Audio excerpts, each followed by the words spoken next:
What's up, Samsung champions? Today I'm going to be going over the MIM A60UN. That is the third-party thermostat adapter.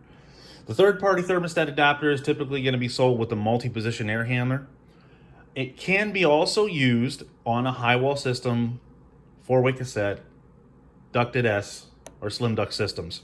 And before you today, I have what you're going to need to install this on a multi-position air handler. If you're installing a third-party thermostat adapter on a Samsung high wall system, Quantum 2.0 or the Winfrey, you will also need the sub PCB. So of course, we're going to need the third-party thermostat adapter kit itself. You're going to need an additional 24-volt transformer, some control wire, some wire nuts, some basic hand tools, and of course your third-party thermostat. So with that being said, let's go ahead and open up the third-party thermostat adapter and see what's inside. You're going to get your instruction manual and you're going to get your third-party thermostat adapter. Now, we're going to focus on the third-party thermostat adapter installation manual. And we're going to focus on some things here when it comes to settings. I'll show you these dials once we open up the third-party thermostat adapter. One of the first things your contractor is going to need to do is set up the rotary dials. You have two rotary dials. You have SW1 and RSW2. RSW1 does the cool mode set temperatures for Y1 and Y2. By default, it comes set at 0 for a Y1 call of 73.4 degrees, a Y2 call of 68 degrees. We want to go ahead and set the rotary dial to the coldest setting of the Y1 and Y2 at the number 1. Setting the RSW1 at the number 1 will give you a Y1 call down to 68 degrees and a Y2 call to 64.4 degrees. The RSW2 is going to control the heat mode set temperature. We recommend setting it at the number 3, which is going to give you a W1 call of 77 and a W2 call of 82.4 degrees. The homeowner may want something warmer, and that's fine. Just have the contractor go across the chart and he can select the warmest setting. If the contractor is installing a third-party thermostat adapter in the conditioned space, then he can utilize the port for the external temperature thermistor inside a third-party thermostat adapter. If not, the contractor may want to purchase an additional external room thermistor and locate that thermistor inside the conditioned space. Now let's take a look inside our third-party thermostat adapter. On the left, you'll notice the connections for our third-party thermostat. You'll notice our voltage in from the 24-volt transformer on the bottom left. On the right, you're going to notice our F3 and F4 connections that go to the communication wire from the indoor unit.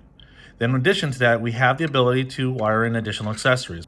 But for today, we're only going to focus on the F3 and F4 connections, wiring a third-party thermostat, and then powering up the third-party thermostat adapter. I also want you guys to notice the two banks of dip switches on the top left, our RSW1 and our RSW2 dial that I mentioned earlier, and the port for the external thermistor. With that being said, let's go ahead and wire this up. Okay, for demonstration purposes, obviously these are not mounted on the wall, but I want to be able to show you guys the wiring. I went ahead and wired up the third-party thermostat to the third-party thermostat adapter. Ignore the wiring colors, I had to work with what I had. Important thing to note here is that we need to power the third-party thermostat with an additional 24-volt transformer. We do not want to utilize the 24-volt transformer that's in a multi-position air handler. That being said, our voltage in from the transformer comes in to TR and TC. Our voltage out to the third-party thermostat is going to be the R and the C. Another thing to note is that the third-party thermostat must be set up for electric heat. We're going to set the third-party thermostat up as a regular straight cool system with electric heat.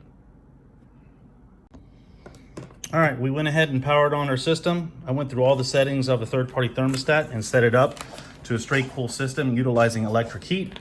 Now we just powered the system up. As you can see, the LEDs on a third-party thermostat are flashing.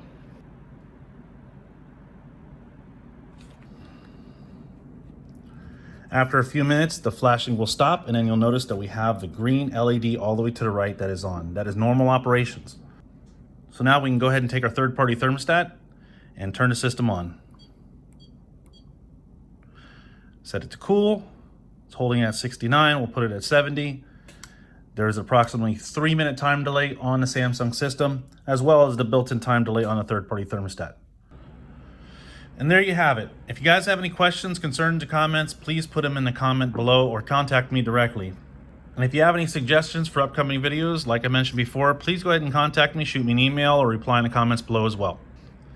But before I let you go, I want to go over some key points. Key point number 1, the contractor must utilize an additional 24-volt transformer. Key point number 2, The contractor must set up the third-party thermostat as a straight cool system utilizing electric heat. And key point number 3, if they're installing a third-party thermostat on a high wall system, they will also need the sub-PCB in order for the system to interface with the high wall unit. Once again, thank you for watching. If you guys have any questions, concerns, as I mentioned earlier, leave them in the comments below. Thank you.